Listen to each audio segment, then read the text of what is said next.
shirkani golaha wasiirada xukuumadda federaalka Soomaaliya ay Muqdisho maanta ku yeesheen ayaa waxa shir gudoominayay ra'iisul wasaaraha Jamhuuriyadda Soomaaliya iyadoo ay ka qayb galeen oo lagu casuumay xubno kamid ah culimada Soomaaliyeed iyo waxgarad dhawaan dhaliilay siyaasadda jinsiga ee wasaaradda haweenka iyo xuquuqul insaanka ay ka diyaarisay siyaasadaasi oo golaha wasiirada dawladda Soomaaliya ay ansixiyeen culimada iyo waxgaradka ayaa kala dooday golaha wasiirada xukuumadda Soomaaliya siyaasadda jinsiga ay eedeyntu u jeediyeen ra'iisul wasaaraha xukuumadda Soomaaliya ayaa waxa uu sheegay in si qaldan loo turjumay go'aankii dhawaan golaha wasiirada xukuumadda Soomaaliya ay meel mariyeen sida oo shariicdan adduunka la saxo ee la yiraahdo waa treaties ama conventions haday yihiin arrimo khuseeya bulshada haday yihiin arrimo khuseeya environment ama cimilada iyo wax alla waxa khuseeyaan treaties kaas marka la saxayo sideedaba waxa la jiro process la marsiyo hadda anaga kii aan saxnay ee ahaa kii u dambeeyay ahaa xuquuqda carruurta waxa la horgeeyay barnaamijka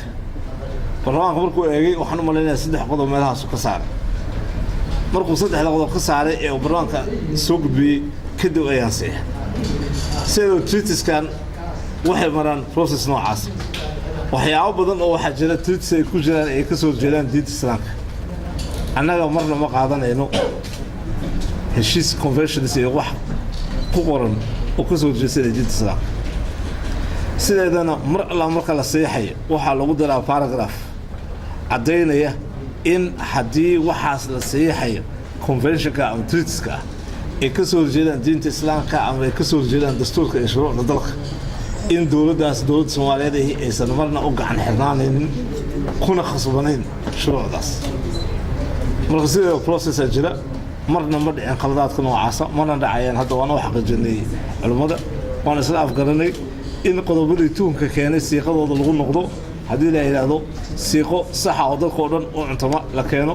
waan rajaynaynaa insha Allah hadda xaqaduna in xoojinno oo dashay Sheekh Bashiir Ahmed Salaad oo ah gudoomiyaha hay'adda culimada Soomaaliyeed ayaa isna dhankiisa waxa uu sheegay inay soo dhaweynayaan guddigan cusub ee loo saarayo eedeymihii ay u jeediyeen golaha wasiirada xukuumadda Soomaaliya waa maqlayseen waxa weeye anagu mulaxadooyinkii iyo arrimihii aan soo jeedinay oo aan maaragtay aan niri xabaan ka qabnaa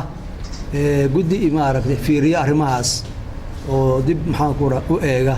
ayaa loo wada saaray insha Allah taala guddigaas marka wixii anaga mulaxado lahayn iyo aragtideeni baan qordhigaynaa ayaguna marka wixii ay maaragtay ku biirin karaan ku biirinayaan marka anagu maxaan ku raahaa mowqifkeeni ahaa mulaxadooyinka aan ka qabno waana la ka aqbalay in guddi loo saaray runtii sharaf ay noo tahay waxa anagu tan gaaran ma aan lahayn cidna ma aan gaalaysiin cidna dhiigaduna aan banaysan cidna iskama aan horkeenin mulaxadooyin baan muujinay wada tashi ayaan maaragtay maxaan ku raacay muujinay waana la ka yeelay marka hada wax isbedelay oo maaragtay dhibaato ah